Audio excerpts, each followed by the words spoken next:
കൊച്ചാരി മുല്ലതക്കം പറയണ് കാർമൂടി ചുറ്റ് പൂവൊന്നു കെട്ടാന്ന് പൂത്തോരുങ്ങിയിളഞ്ഞിയും ചൊല്ലണ്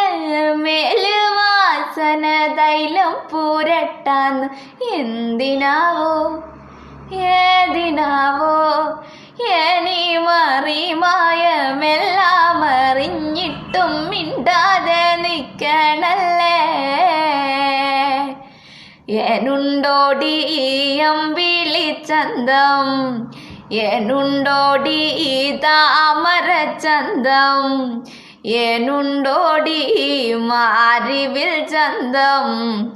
എനുണ്ടോടി മാമഴ ചന്തം കമ്മലിട്ടോ പൊട്ടു തൊട്ടോ എനിതൊന്നും അറിഞ്ഞതേയില്ലേ പുന്നാര പൂങ്കുയിൽ